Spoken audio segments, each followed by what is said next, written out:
to another edition of Turned Out a Punk. I'm your host, Damian Abraham, and once again, I am bringing you a conversation with someone who grew up listening to punk, may or may not still be involved in punk, but had their life changed by the genre in a major way. And today on the show, Jack Black, the guy from Jumanji 2, Kung Fu Panda, Tenacious D, and sang backups on a Vandals record in 2002.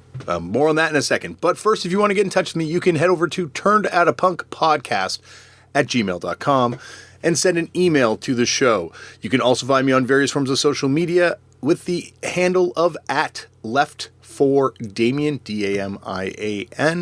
And if you would like to follow us on Facebook, there's a Facebook page run by my brother and show producer Tristan Abraham, and you can send him a message. He'll get the message to me, and we can communicate that way. If you don't use Facebook like myself, and you would like to still find out some of the stuff that we post on the Facebook page, we have a Tumblr page. That's turnedoutapunk.tumblr.com, and there is that. I think that's it. If you would like to support the show, the best way to do that is by subscribing to this podcast, writing a review, and rating it. That way you won't miss any of the other fun stuff we have in this feed. Like we have Turn Out a Punk footnotes with Chris O'Toole and myself dissecting each episode after they air. There's also Oil and Flowers, which is Buddha Blaze and myself doing a podcast about cannabis, weed. We're both medical users, so there's a fun time to be had on that one if you enjoy cannabis. And of course, this show would not be possible without the loving support of the fine folks and friends at Vans. Vans has given me a little bit of money to keep this thing going, and they don't have any, they don't want any influence over who I book on this show. They're just like, book whoever you want, keep doing the show as you do it, and here's a little money so you don't have to pay for it out of your pocket. So thank you very much for them to do that. On to today's show. Today on the show, probably a lot of you are listening to this thing for the first time, or maybe you haven't listened to this thing in a while. Welcome back, or welcome to the show. It gets nerdy on here. Today on the show, we have Jack Black. Jack Black, of course, is a movie star. There's no other way to kind of put that. He's also a massive, massive rock and roll fan, and someone that I got to tour with a couple years ago. He plays in, of course, the band Tenacious D with Kyle Gass and an all-star lineup of punk musicians. On that tour, in fact, they had Brooks Wackerman of Bad Religion playing drums, also played in the Vandals, also played in Blink-182. His brother played with Zappa. Yep, that's pretty cool. Playing drums for him. And so, yeah, we were on that tour with him. And the whole tour, I kept asking him, were you in a punk? Were you ever like a punk guy, punk fan? And he was always like, nah, not really. No, I wasn't really a punk kid or a hardcore kid. I was like more into metal and rock and stuff. And I, but there's something inside the back of my head that kept saying, no, he's not giving you the whole story here. He's definitely not giving you the whole story. And we had an off night on that tour where we went and saw the band Off play with the Hard-Ons, and Jack came to the show. I should also say we were on tour with the Foo Fighters, opening for the Foo Fighters at the time, the two bands, and Jack came to see Off and wanted to, come to the show. And we got backstage, and Keith Morris goes right up to Jack out of the gate and goes, "I remember you, Jack. You were that kid running around the boardwalk back in Orange County." And after the show, I'm like, "Jack, what was with that?" And he goes, "I don't know, man. I don't know." And then he would go on, of course, to direct videos for Off. He had played in, of course, Tenacious D's first lineup with Steve McDonald, the bass player of Off and bass player of Red Cross, and greatest guest in this podcast's history, episode 4, I believe. Go back and listen to that one. It'll blow your mind.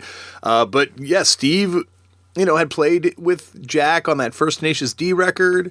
And I thought maybe that was the connection, but no, Keith knew him too. And so, jump ahead, 2018, it's been, God, I don't know how many years now. About 8 years? God, time flies. Since I was on tour with Jack, back then. And I have a case now. I have some evidence. I have photographic evidence. I have video evidence, which unfortunately has disappeared, but I do have the memory of the video evidence that I've come across. I have some other links that I want to present to him, and you're going to hear it all now. This is one of my favorite episodes I've ever gotten to do. This is a really fun one. I'm excited for you to hear it. Also, I should say that on that tour, Jack and I had a yo-yo battle, and that footage was lost to the sands of time and lost in a void, but now has been plucked from the void and brought to you. And you can find it on the person who shot its YouTube page, Sandy Miranda. And if you go to my Instagram page, it's in my my Instagram bio. There's a link to this video of Jack and I having this yo-yo battle. You can also find it in Sandy's Instagram bio, I believe, as well. I am Sandy Miranda, at I am Sandy Miranda. And so you will get a chance to see him and I have this yo-yo battle as well. So there's a video thing that I'm not the video evidence that I'm talking about that I present to him. Believe me, that's not the Punk Connection. No. There's much stronger evidence than that. But you can find this video on YouTube right now and go and watch it because it's a lot of fun. This guy's pretty entertaining. I don't know if you knew this about Jack Black, but this guy can be kind of funny. I almost forgot. We do have shirts too now. So please send an email if you would like a Turn It Up Punk shirt. We have blue or black with your size and your color shirt preference. And send it to Turn It Up Punk podcast at gmail.com. And I'm going to post those on Instagram if you want to see what they look like. But it's basically the logo on a shirt. Also, almost forgot that we also have a Spotify playlist thing going on now. So if you go over to Spotify, if you use Spotify, I'm going to do it for other music streaming services too, hopefully. But if you go over to Spotify for right now, because that's the only account I have. So on Spotify, just search Turned Out a Punk and the name of the guest you want to see. And I've made playlists for everyone. And this one's really weird for Jack. It's just like his journey. Very unique. Just like him. Very unique. And what would Turn Out a Punk be without a couple corrections? Of course, when I say Teenage Head, I'm actually talking about the Talking Heads. You'll hear it. I'm running through a list of bands that played at CBGB's. But anyway, you'll hear it. Also, the record that we're talking about is Ball Hog or Tugboat. I don't know where I got Powerball. I guess I'm hoping to win a lottery or something. But anyway, Ball Hog or Tugboat. So that's it. Sit back, relax, and enjoy Jack Black on Turned Out a Punk. Jack, thank you so much for coming on the show. Thank you for having me, Damian. Well, this is a big thrill. As I was just alluding to off air, when we were on tour together all those years ago, I remember asking you distinctly, like, were you a punk rocker when you were younger? And you said no, right? Yeah. Well, but that's not entirely true, is it? Did you find some evidence? I have found some evidence. I've stumbled across some photographic evidence, some video evidence, and I am ready to dive in with you.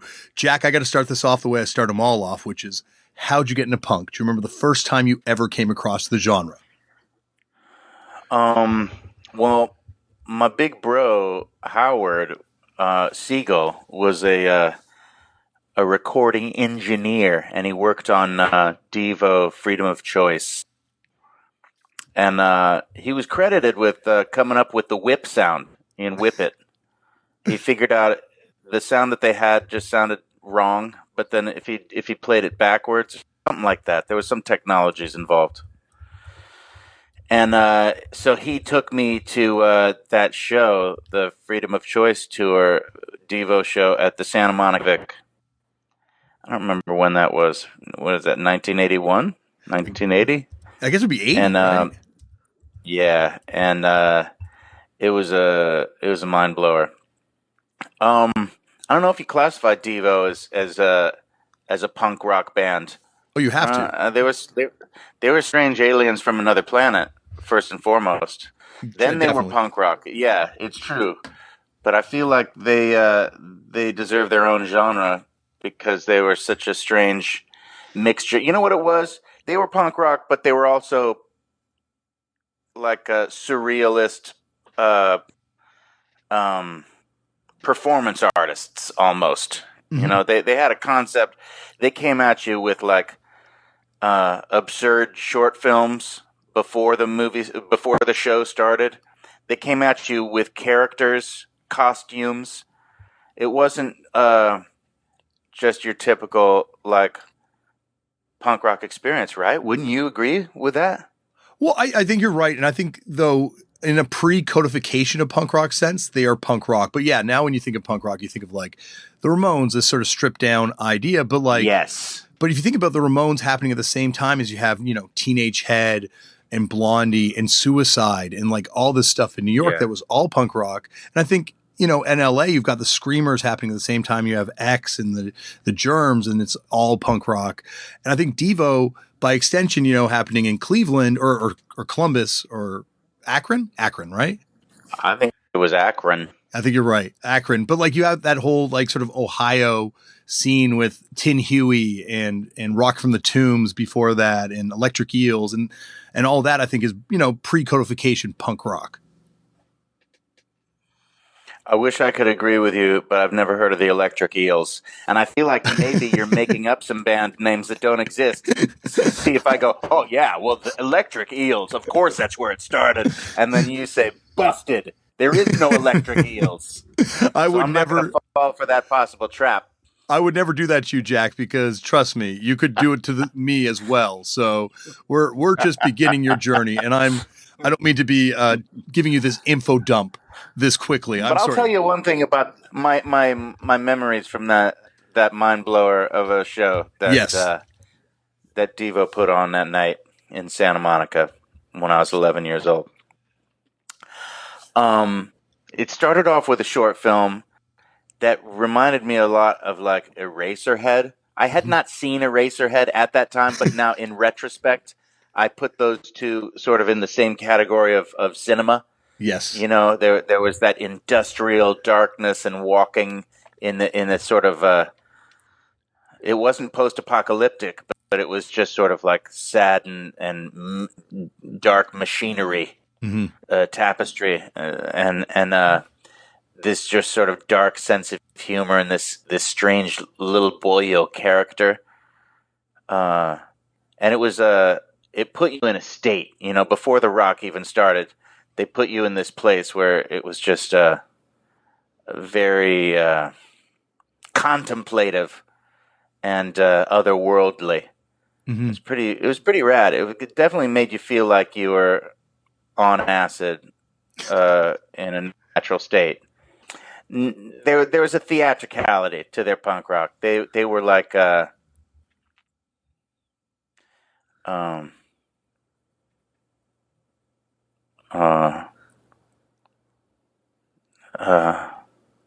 don't know. That's it. I'm going to end that sentence with they were No, but I think you're right. They definitely had that sort of post-industrial, like things are breaking down quality to those visuals they had early on. Like people associate them with all this sort of new wave kind of fun, but there was a cynicism and like sort of a sense of it's all over to them. You know, they came out of the Kent State massacre. Like I interviewed them a long time ago, and he was saying that was what it was a direct reaction to, was seeing what happened at Kent State. No shit. Yeah, and just being like, because you always think about the old hippies like Crosby, Stills, and Nash, because they wrote that song directly related to that, which is one of my favorite fucking Neil Young jams, by the by. Now you're getting the Electric Eels reaction from me. So you could be making this all up, Jack, and I could you don't know. Fondant in Ohio. Oh yeah, I know that song. I know that song. How many more? I can't believe you don't know that jam. I know the song, but I never made the connection. You know the song. I know the song, but that's where you're schooling me, Jack. We're all learning today. That's right. That's why you have this show. Yes. To grow. Yeah, absolutely. I'm the only reason I have this show. I wouldn't even put this up if I didn't have to. This would just be for me. Well, yeah. All the best things are just for you. True. Very true. I'm very selfish that way. But you know, there's not a lot of bands that take that into account, really, like what visuals and what well, I guess what I'm trying to say is Devo's more than a band. Mm-hmm. They're like I don't know what they are. Like a cultural shift. Like it seems like there's, that's why I was so inspired by like what inspired them when I asked, Mark Motherbow, what was the inspiration for you guys? Because it just seems like there's pre-Devo and post-Devo when it comes to music. I mean, just the name Devo, it's de-evolution. It suggests like a whole theory and a whole premise and there's a whole like theme to their existence, not just each song, but to the whole project known as Devo. It's like it's a movement. It's a movement. Absolutely. Absolutely. And the more time that goes by since that, I remember at the time thinking Devo, and someone explained to me, "Oh, it's Devo." Their theory is like the world is devolving. Like we're not evolving and getting more advanced. We're getting like dumber and dumber as time goes on. And I was like, that's a funny idea, but it's absolutely not true because look at technology. We're advancing all the time. But the more time goes by, the more I go, no, they're fucking right. Mm-hmm. We are all devolving. We all are getting stupider because of our technology, and it's very dark and grim. And their music's not really dark and grim. Their music's actually fucking danceable and joyous. But there's a message there that I appreciate because there's not a lot of bands that have like a mission like that to like warn the world of the. But they don't come off as like, hey, we got to let everyone know before it's too late. It's not like corny like that. But no, I think that's they don't age. That's why they're like timeless, I guess, because they're just like, yeah, they don't put that like sort of like, and I'm a fan of punk rock, but punk rock has a tendency to do this. Like just, they don't beat you over the head with the fact that the world's ending. They're letting you dance to the apocalypse. They're not an emotional band. Obviously, they come off like robots, and that's intentional. Yeah. But there's a strange like robot wisdom and robot joy and a robot warning that comes through with like lots of humor. It's a very deep band. Mm-hmm. Oh, absolutely. I think they're a band that, almost like, there's like this surface appreciation of them. But like once you go in, especially, have you heard that hardcore Devo collection that came out? It's called. No. It's from Ryko, put it out in the 90s. It's a 2 CD set, and it's been reissued on vinyl in the recent years. And I think you can find it on Spotify and all that kind of stuff too. But it's like their recordings from 74 to 79. And it's amazing, the stuff they were doing. Oh, I got to check that out.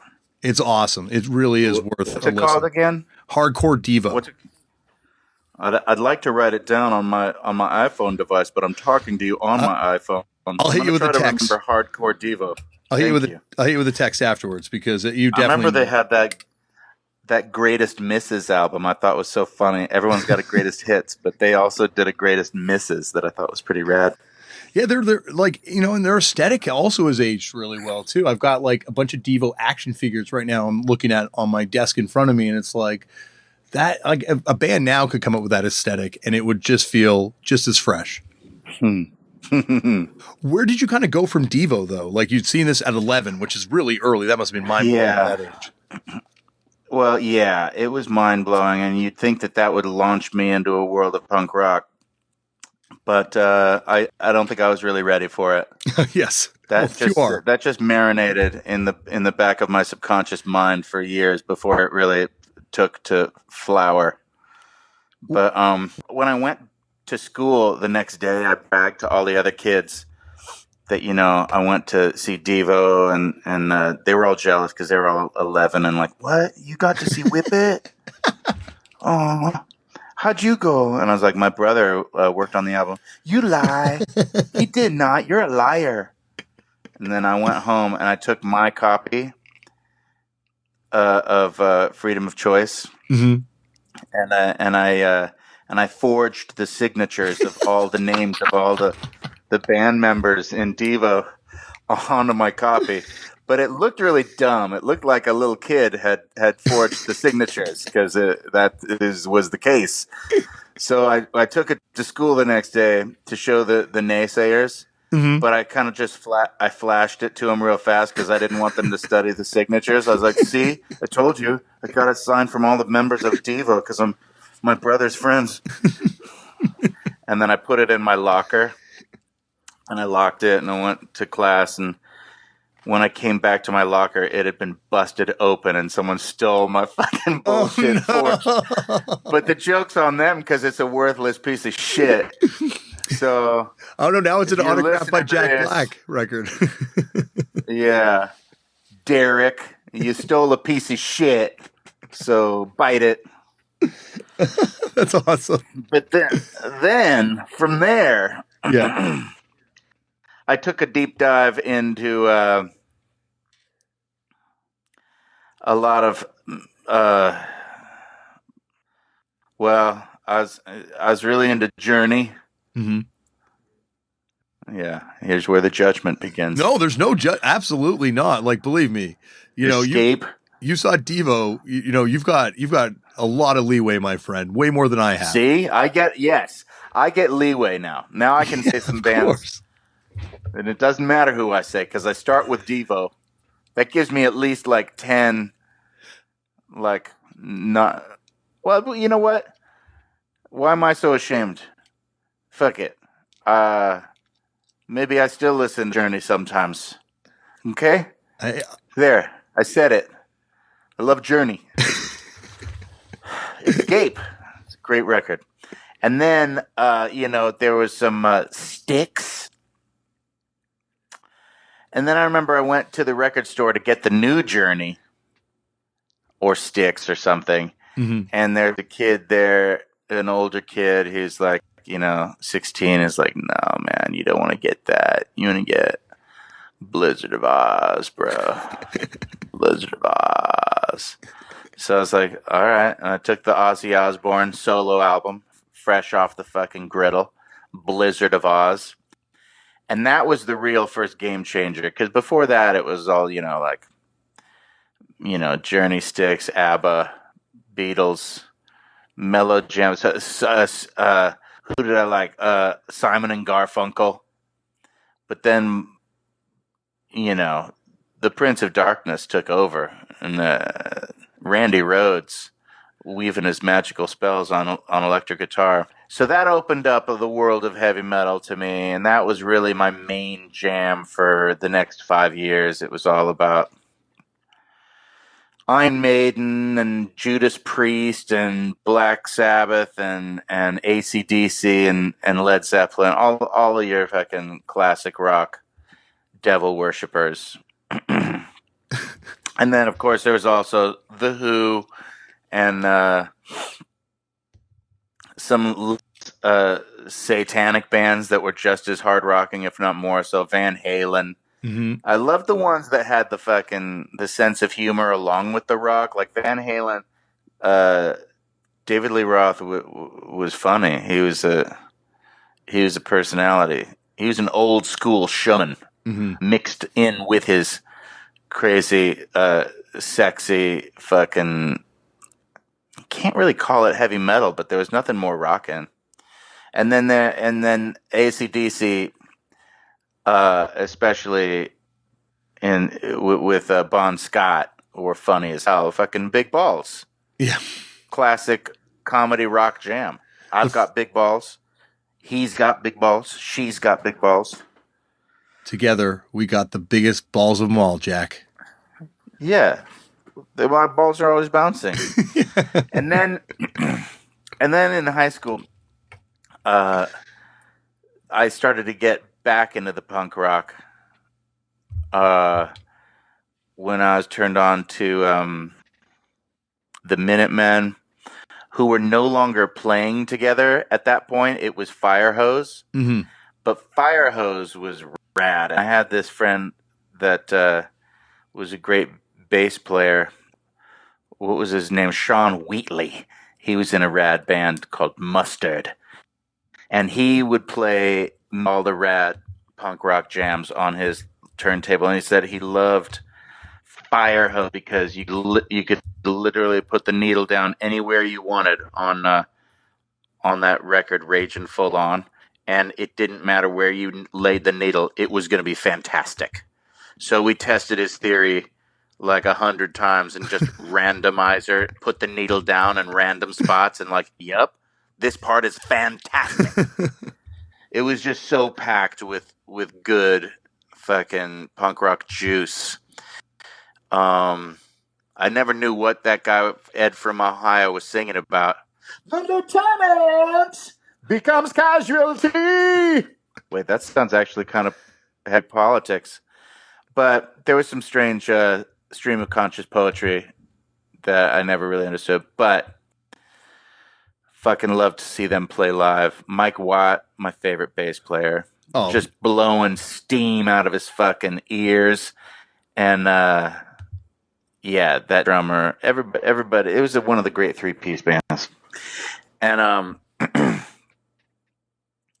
and then were you like, is it was Sean Wheatley's the guy who played in also, didn't he play in Shower of Smegma, SOS? fuck, maybe. Let me look on my. If only there were a device that could tell me the answers to these Well, I only queries. bring it up because it's like, that's the All I think he played in that. They were like a thrash band that would have been like when you guys would have been 14 years old, I guess. And it's like, and some of the members went on to form the band Justice League, which is the pre-straight edge band. And there's like a bunch of connections to like other bands too. I'm not sure. Okay. I don't want to say yes because I still suspect that you're trying to trick me. I'm not trying to trick you. I honestly, Jack. Me. No. I just want to nerd with you, my friend. This is like, this for me is, I also like, we started with Devo, but we're also been building to the fact that you play in one of the all-time great punk rock supergroups, Tenacious D, on the first album. Lineup thank you. Is one of the all-time great punk rock supergroups. Dude, that's a very high praise coming up. Well, but, I'm just going with the facts, Jack. But what jam off of any of our albums really reads like, oh, this is a straight punk rock jam? Well, none of them, but that's the thing we talked about with Tenacious D. Like punk rock, I think now it's codified as a sonic approach, but I think that came much later, and I think that's almost anti what it was originally about. Yeah. Dude, holy shit. I think you're right about Shower of Smegma. Sean Wheatley. Have you listened to any of that? When that reissue first came out, it was at the height of my nerdy, like I got to hear everything that comes out. So I did hear it when it first came out. I'm going to have to buy it and do the needle drop test and see if every square inch of that thing is a blister creek. But I also got to give a shout to one of my favorite bands from high school, the Meat Puppets. Oh, absolutely. Now, the Meat Puppets, that's a punk rock band that had a tremendous, like, country twang flavor. Mm-hmm. And I went to see them live, and that was a game changer for me. That was an experience. Kirk, was it? Is it Kurt, the two brothers in there? Who you got? You got in the Meat. Oh, in the Meat Puppets. Yeah, the Kurt and Chris Kirkwood. Thank you. Kurt Kirkwood was melting my brain with a guitar shred in the middle of a song, and he was just staring down the center of the audience. And his focus was so intense, I'm sure he was blazing on acid or something. Yeah. But he had everybody in the palm of his hand. It was just a fucking magic show. It was one of those shows where you look around and everyone's on the same page, just in a state, of ecstasy. Mm-hmm. And not because we're all blazing, because the music was just so damn good. Mm-hmm. I've only had that a few times, I saw the Pixies when they got back together for a minute. Let's say like 10 years ago. Do you remember when they played at Coachella? Coachella, yeah. Like, it would have been 10 years ago. And it was the original lineup, but the night before they played Coachella, they played a little place called the Glass House out in Pomona or something. Played there myself. And definitely know that venue. And you know the venue. And I went over there and they were playing and it was during that song of 13, and she got a tattooed tit, saying I'm not that thing. I just looked around and he was so fat and I just loved him so much. He was like a Buddha up there on the stage and he was just so relaxed. Do you know what I'm talking about? That Black Francis relaxation? Yeah. He's like so comfortable in his own skin, and he's just playing so in the pocket, mm-hmm. and he's just so zen, and he was just fucking working that crowd, and everybody in the room had that look. You looked around, and everyone was just blissed out. Do you know what I'm talking about? Have you been in the audience for some shows where you look around and go, "No, this is not just a great show. This is one of my top fives right here." Oh, absolutely. Yeah. There's that feeling when you're like, this is something that I'm going to remember forever. Which one? What comes to mind for you when you think about those top five? Stooges, when they got back together, Shit! they played Massey Hall in Toronto, and shit! yeah, that was one of the ones we opened the show, and I was like, I hadn't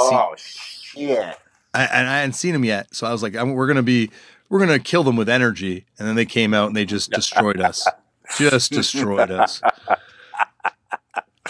Like, yeah. Also, I gotta say, Frank Black. I saw Frank Black in the Catholics, and it's amazing. He's like one of those songwriters.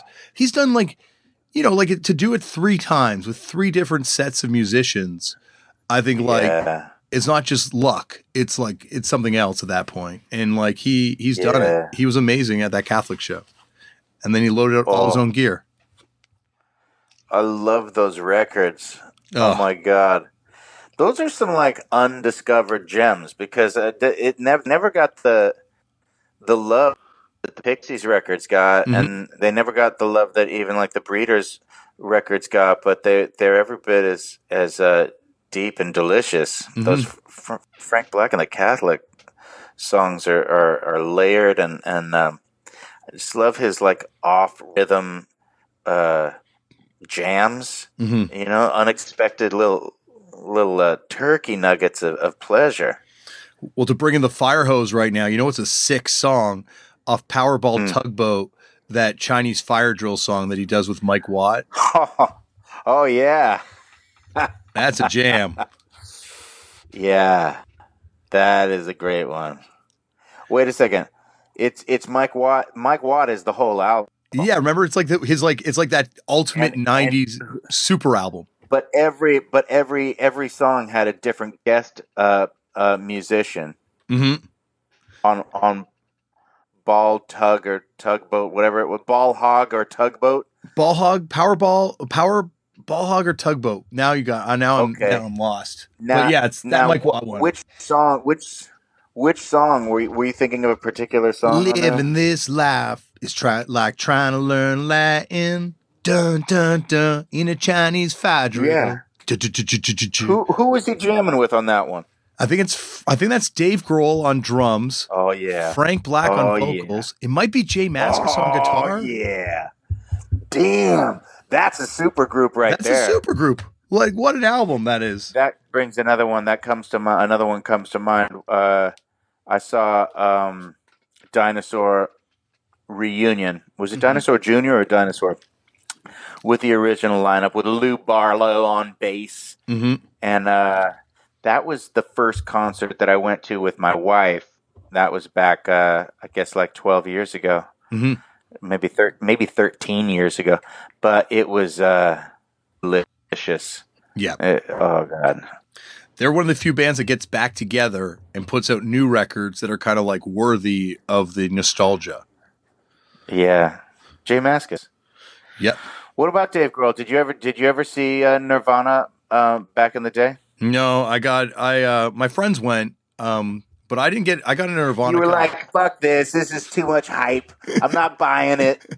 No, I was just I got into punk and stuff through Sonic Youth, and I kind of got into it. Oh yeah, a little bit later. Like I got 90. I guess 92. I got into Sonic Youth, so I didn't get a chance to see Nirvana, unfortunately. But amazing band. That was one of the best concerts I ever saw. When'd you see them? It's one of those concerts though where like 90% of the people that say they were there were just saying they were there. Yeah. I was there. I saw him the night that Bill Graham died in San Francisco, and I knew it because they put it up, the Bill Graham rest in peace up on the marquee at the what the hell theater was it in San Francisco? Okay, now I can't remember the venue, so you're thinking this is bullshit. Jack No, wasn't there. I was there. Dude, I will never doubt you on anything. I know, because you know what? One of my pieces of evidence that I wanted to introduce was the fact that when you and me went to see Off and the Hard-Ons play on a night off in Australia, Keith Morris was like, I remember you, Jack. I remember you from running around in Orange County back in the day. So if Keith remembers you, and Keith doesn't put over anyone, it means something's up. I love that Keith Morris, man. Oh, absolutely. And that's pre you doing those videos for them too. That guy's a classic.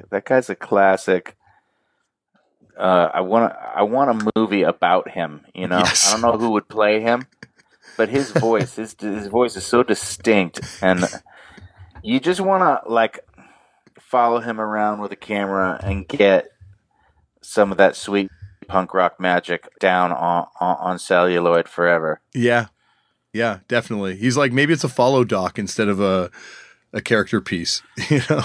Maybe. Because he is definitely... I had the pleasure of partying with those guys on a couple music videos on the Off. And, you know, they're in the category of punk rockers that know how to have a good time and are funny as hell. Like, go check out some of those videos. There's some really funny shit on there. Well, and that also, that's why we fit together. Well, and also you fit together because that features your former bass player, Steve McDonald. Yes, S. McD. Did you ever see Red Cross White Stripes? Did you ever see, yes, Red Cross. I called him White Stripes. What an idiot. But he did. Remember when he did that? Remember when he did that White Stripes thing where he played bass over all their songs? Yeah, he called it Red Stripes. Red Stripes. That's why right. I got confused. Yeah. So even in your mistake, you make a reference to a sick, obscure punk rock piece of trivia, Jack. I know. I can't help it. You can't help it, dude. That's my life. My mistakes are all the best parts of me. I'm never really good on purpose. But no, I never got a chance to see Red Cross. I almost said Red Stripes. Which is it's a shameful thing to admit because we know each other pretty well. It's crazy that I haven't. But the truth is I just never leave the house. Have you ever seen Red Cross? Yeah, we played with them a couple times, but I never got to see them on their first run. Like they were doing like 19 plus shows and I wasn't able to get in, unfortunately, but still a great band. Where did you meet him? Like how did that lineup kind of come together for that record?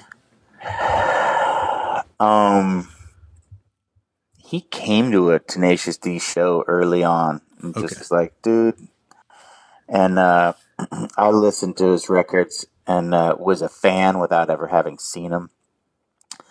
But he was just like, you guys are great. And that was back when we didn't have an album. It was just me and Kyle, acoustic rocking.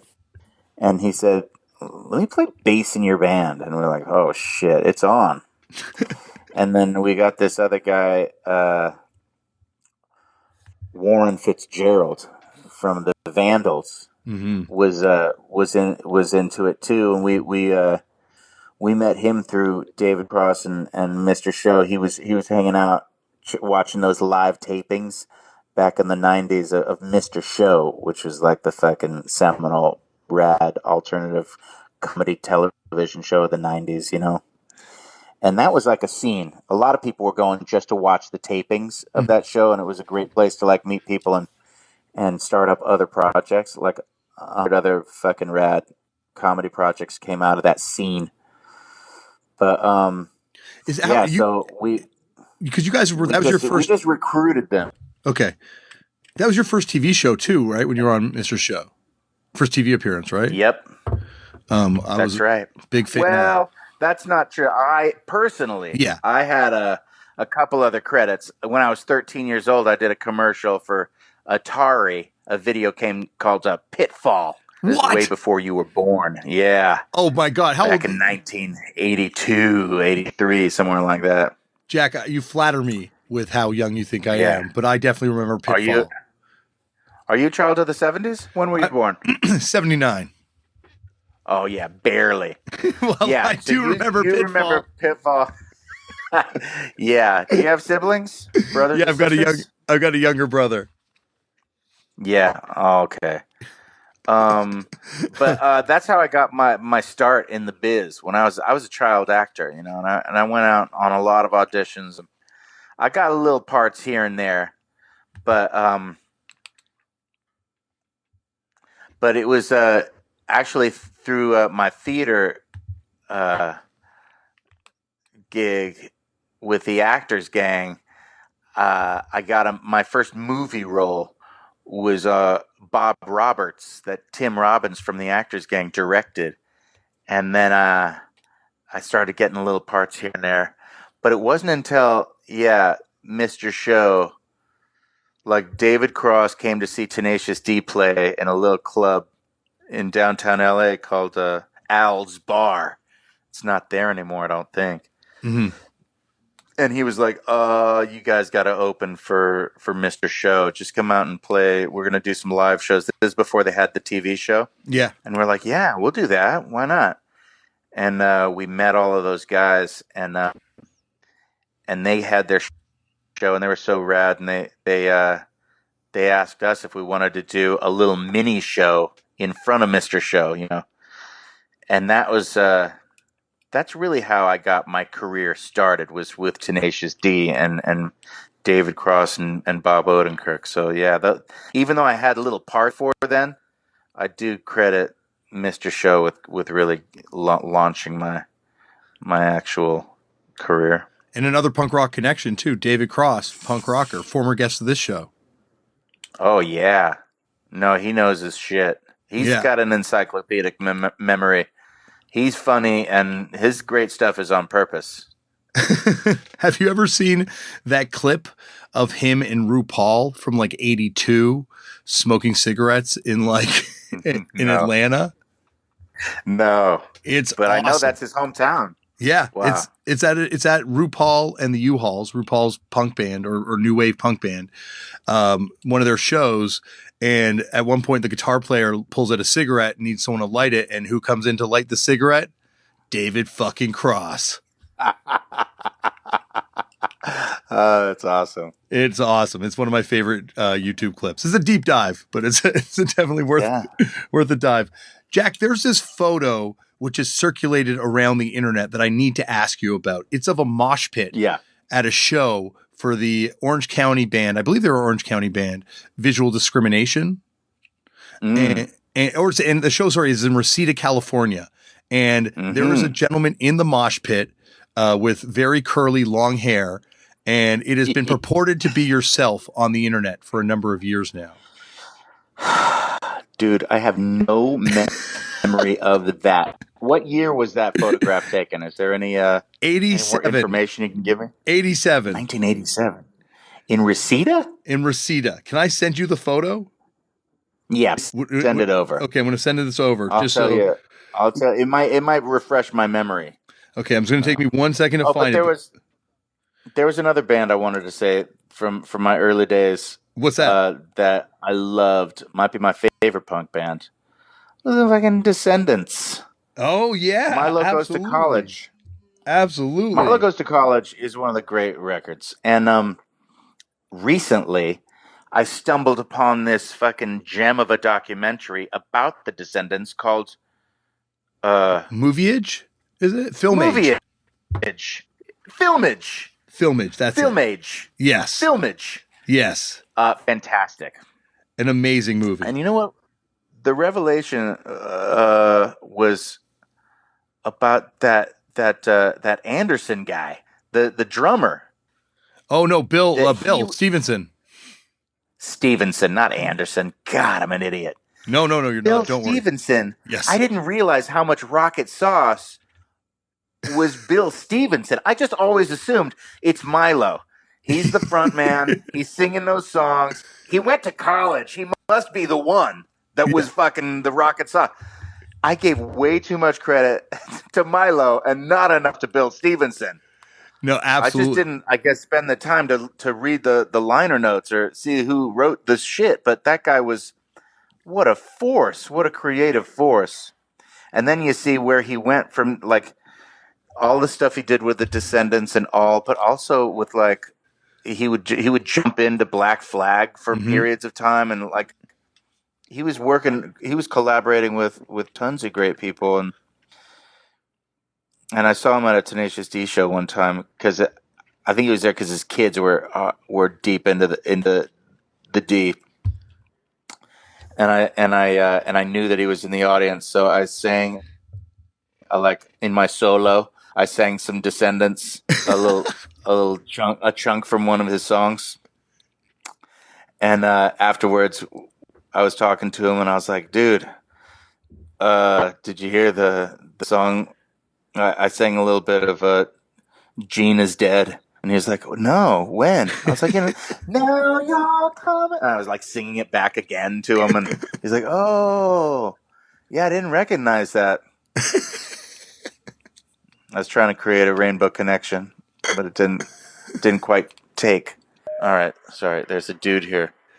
No problem.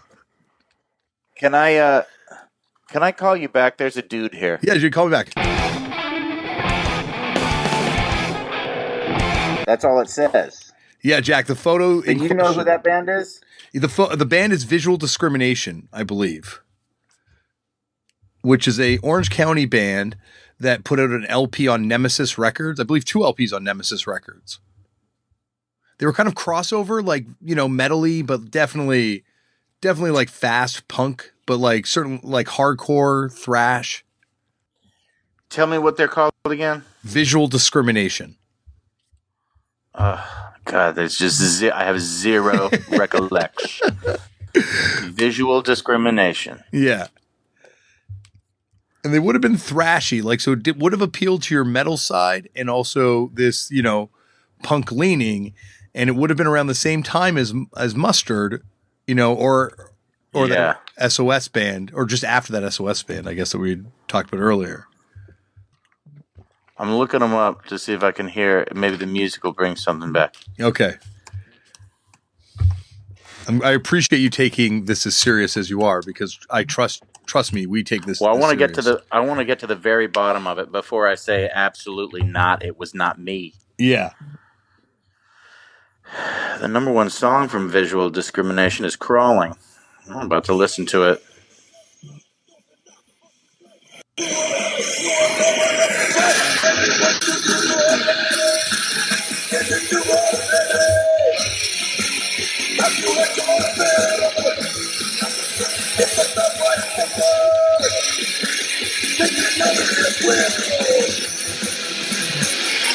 So do you picture yourself skanking to this?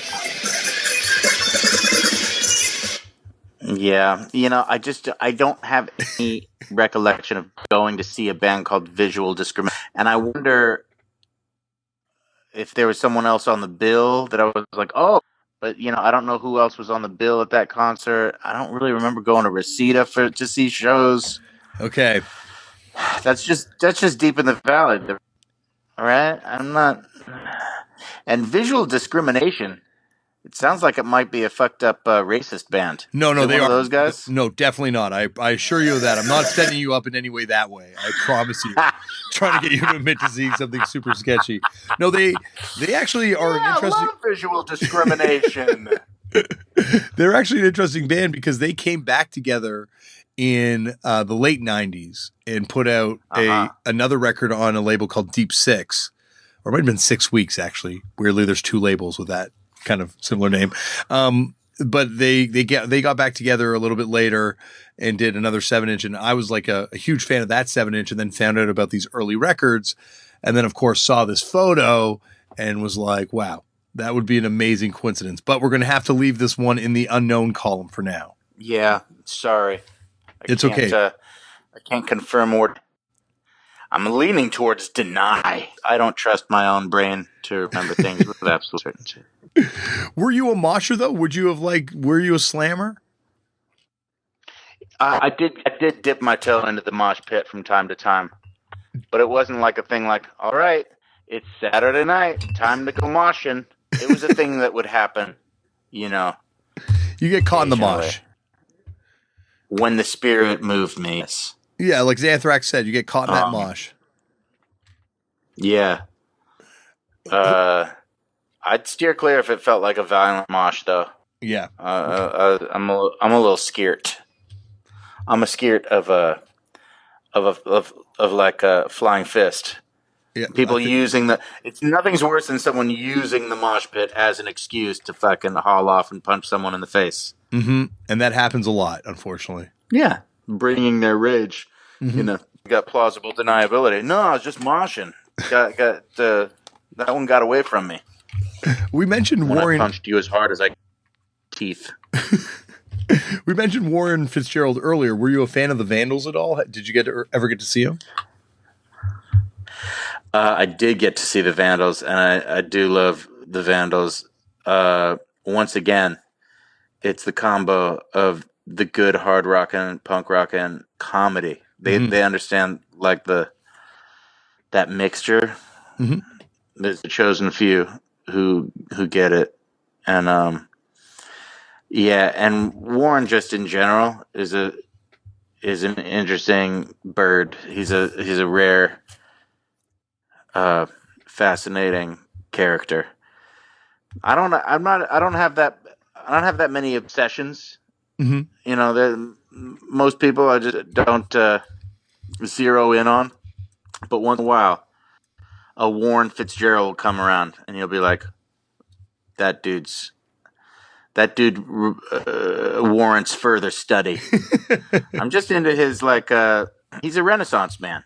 Mm-hmm. He's a monstrous guitar player and songwriter, but he's also an interesting visual artist. I don't know if you ever got a chance to see any of his paintings, but he's a cool cat, and he's one of these guys where not enough time in the day. It seems like he's always got a lot of interesting fires and a lot of different genres and venues. Mm-hmm.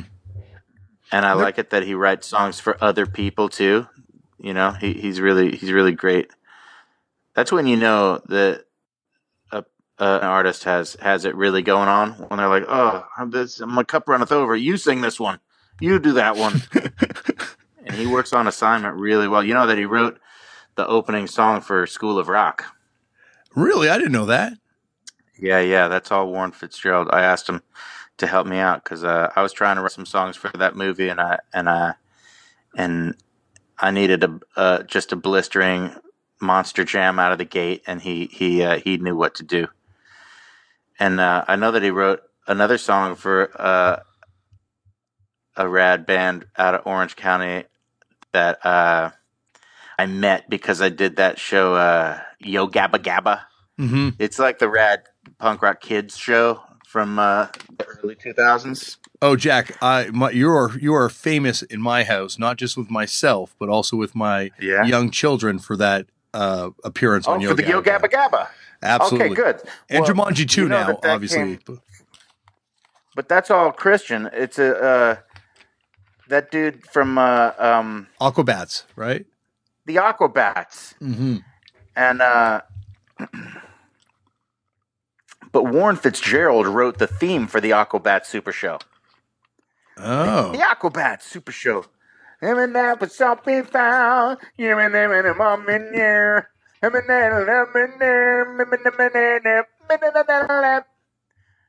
he's a tunesmith. I had no idea. That's another credit that I guess eluded me on that one with him. And he loves to whip it out. He loves to whip it out live. Yes, I've seen that. I definitely have seen that over the years. He loves to whip it out and push it against the glass. Yeah, or his guitar too. I think I've seen before. I think he's got a trick where he stuffs it into a bottle somehow. He'll be able to squeeze it through the hole and then just let the bottle hang. I don't know. That's a true Renaissance man, like not just a master of comedy, but physical comedy in the literal sense. That's right. It all comes down to the... Did you ever sing in a band in high school? Did you have a high school like band at all? I tried, but it was a failed attempt. We rehearsed a few times and we played one party. What was it called? I don't remember what the name of our band was. Okay. I did not name the band. Okay. Otherwise, I would have remembered that. Yeah. But maybe I'm trying to mentally block it because the party we played one song. I think we played a cover of like Iron Man or something, and just it started off where people were listening to us, but like by the middle of the song, everyone had turned their backs on us and was talking. They were talking amongst themselves, and we finished the song and we're like, "Should we play another song?" And we're like, "Nah, let's just call it a night." Yeah, they're not into it. And as we were getting ready to leave and pack up our gear, this younger kid named Brent Mesky came up and said, "Hey, can we borrow your gear just for 1 second? We want to play a song we just wrote." And we were like, "All right, man, good luck." And he and Joey Warrenker and some other kid got up and used our instruments, and the party just exploded. Everybody loved the kids with their brilliant little, catchy little ditty song. And that's when I decided, I was never gonna be in a band again. And it wasn't until much later when I met Kyle Gass in the Actors Gang Theater Company, where I was like jamming with him, and we were doing like funny songs, and it was just it's like, I know this is the my path.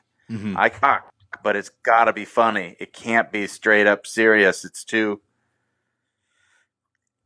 painful, that road of like the serious rocker.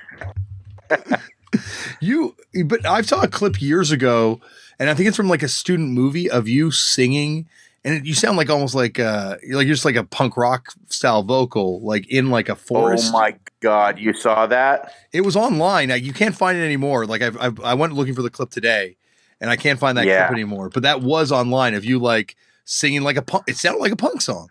Yes, yeah. That was a movie that I did when I was in high school that a friend of mine directed named Brett Morgan. We were in the same school. We were at Crossroads in Santa Monica.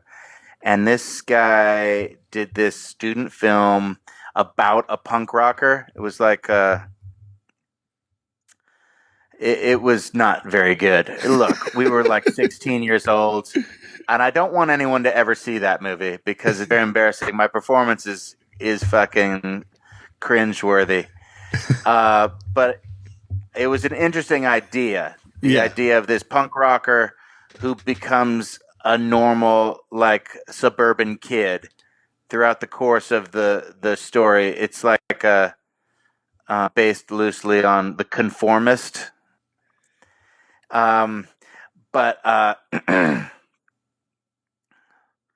Yeah, that's a tough one to watch. It's tough to watch your old stuff from when you're a teenager. You're just exploring all avenues, and I hadn't really found my voice or who I was yet. Well, the song sounds awesome. Your vocal on that sounded cool. Oh, thank you. But that was actually another member of Mustard, Daryl Goldfarb, on guitar on that jam. He was a really good guitar player. But Brett Morgan, the guy who directed that, has gone on to be like one of the great documentary filmmakers. I saw this. He did the one on Nirvana, Kurt Cobain. Right? It was a montage of Heck. Mm-hmm. That's worth checking out. And he just did another one about that woman Jane Goodall, who studied the chimpanzees, called Jane. That's fucking one of the best movies of the year for sure. Oh, awesome. No, I've seen Montage of Heck, but I got to see Jane. Yeah. You don't need to see that thing we did in high school, but you should see those other ones more recently. I guess I could only imagine what it's like to have your like high school films become something that people are putting up on the internet. Oh my God, I know. No, it's like an old skeleton coming back to haunt. Well, it certainly isn't the worst skeleton because, as I say, your vocal, if I remember correctly, because it's been a couple of years since I've seen it, was pretty badass. Did you guys record and put that out in any sort of real way, or is that just for the movie? No, that was just for the movie. There was no soundtrack album. That would be cool. It would be cool if there was just the songs. I'll see if I can find a copy of it to send to you. Please, yeah. I would love that. Oh, that was called. It was called "Fuck That Shit." That's what that song was. Yeah, that's right. That's awesome. Maybe I can get you a copy for your eyes only. I will not Don't share let it fall into the wrong hands. Believe me, my house is like, as you saw briefly in our FaceTime earlier, I am like a monument to dead formats that just live here for no one to see but me in my little. What was your first? Did you have a high school band? Yeah, You're in Trouble. You're in Trouble. Yes. Oh, You're in Trouble. Yes, it works on 2 levels. Yeah. I love it. It was I got it a little bit late there because it's the pronunciation that tips you off to the urine. That's the thing is I with the Canadian pronunciation. You got to say it right. Yeah, you definitely You're in trouble. Where are you right now? I'm in Toronto. All right. Holding it down in the 6, as they like to call it these days. We're going to be coming to Montreal at some festival this year. I can't remember exactly when. Just for laughs, I bet, right? And that is it just for laughs? I would have. I'm sure. Let me see. Or maybe is it the big rock festival? It's Montreal. Montreal, yeah, the big rock festival. Heavy MTL? Heavy Montreal? I'll tell you what it is. Montebello? Yeah. That's just outside of Montreal. Kind of between Montreal and Ottawa. Yeah. And that is definitely a huge festival. I saw NoFX, Rancid, Screeching Weasel, and Marilyn Manson all in one day there, Jack. Oh shit! It was I think we're going on right before Weezer on one of those nights. So fucking come out, man. I would love to. You guys toured with them, right? It would be good to see you. I would love to. We did a long time ago. It's going to be a reunion of sorts. Well, Jack, this has been like, I don't want to keep you all day, man, because this has been an unbelievable thrill to get to finally do this with you. I don't think you could keep me all day because I think I emptied the bottle. I gave you all of my. I know I'm going to remember some punk rock as soon as we hang up. Oh my gosh, Jack! I didn't get to all my evidence, dude. I didn't get to you singing "Waiting Room" on Instagram. Oh my god! Well, that's one of the fucking greats. Yeah, no doubt. Fugazi. Yeah. Oh yeah. You know what's interesting about Fugazi? I remember listening to Fugazi in college, going, "God, these guys are fucking hard as stone." Listen to how fucking serious this shit is. This is fucking bad. I bet you they're the fucking most serious badass. And then I went to see them live, and they were like dancing on stage during these songs. I was like, this is not what I expected, but I loved it. I loved it. It was just that I didn't expect to see so much joy on the stage with that music. You know what I mean? Yeah. That music is so strong and hard, but the performance of it was like a revelation. Did you get in trouble for moshing at that show? No, okay. I didn't make it up to the pit for that one. They got no love for the mosh pit. Did you see that movie Instrument? Yes, absolutely. Yeah. Great documentary about Fugazi. And the amazing thing about it is it's this beautiful movie about like a whole 15-year period. You kind of go on this journey with Fugazi, and you see not just their concerts and their professional life, but you kind of see what they're all about behind the scenes and who they are as people. And it was like, wow, this is a real amazing movie. But not one mention or you didn't no waiting room. No waiting room. No waiting room anywhere in there. Not even in the credits. That's like their Freebird. How can you not have? Exactly? They were denying us the hits and so punk rock, you sons of bitches. So when I was doing my Instagram, I was like, I'm gonna go straight to the waiting room, baby. It's amazing when you're in a band how there's always that Ian MacKaye sitting on your shoulder telling you not to sell out at every turn. It's like the albatross. Oh my God. Yeah. But Jack, this has been like the best, and I believe me, there's way more evidence, and one day, somewhere down the line, I'd love to have you on for a part 2. Loving it. Absolutely. All right, Jack. Let's look to the summer of 2020. Let's just put that in there. Just a light stencil. By that point, we'll be able to digitally go into that photograph and experience that concert and confirm whether or not that was you in 1989 in Reseda, California. And by then, I will know every nuance of "You're in Trouble." Is that something I can get on Apple, on iTunes? Oh God, I'm nowhere near enough famous for someone to do that to me, Jack. No, thank God. In trouble. Thank God. I'll trade you. I will definitely trade you. You get me a certain soundtrack tape, and I will get you a "You're in Trouble." Yeah. Okay, that's a deal. Awesome, buddy. Thank you so much again, man. Take care, my brother. Thank you, Jack, for coming on the show. And of course, Jack Black can be found on Instagram, where he has a pretty great Instagram where he lip syncs to some songs. That's where you can see that Fugazi video. The photo in question has been posted on my Instagram that we talked about of the visual discrimination show in Reseda, California. So check that out and make your own assessment. It can also be found on a Reddit thread, which is where I think I got it from a Revelation Fun Fact. I'm pretty sure I have to give credit to the Revelation Records and their fun facts, which come in their weekly email update, which is a great source. If you're into this nerdy shit like I am, that's a great source for information. But thank you, Jack, for coming on the show. You heard right there, Jack's going to be back for a part 2 in 2020. So that's something to look forward to. That's going to be, say your watches now. Get those Google alerts reminding you. Oh, that was fun. Thank you, Brian Schwartz. I love you, buddy, because he was the guy that set that up.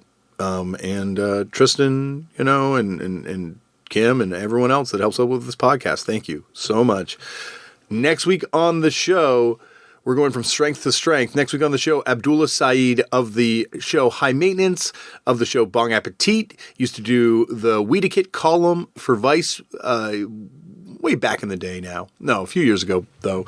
And also Total Punk Hardcore Kid, which I didn't really know till we hung out. And you will hear all about it next week on the show. This is a really fun episode. I recorded out with him when I was in Los Angeles, and it was a blast. It's a cool episode, and it's definitely a smoked out episode as well, which they all are. Let's be honest. If I'm involved, they all are.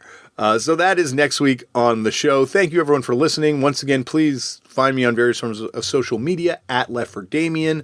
Follow the Facebook page, and I'll see you next week. I'll see you on Footnotes. Footnotes, we're going to have a lot to talk about after this episode. Oh my gosh, there's a lot to dive into. His brother invented the whip sound on Whip It.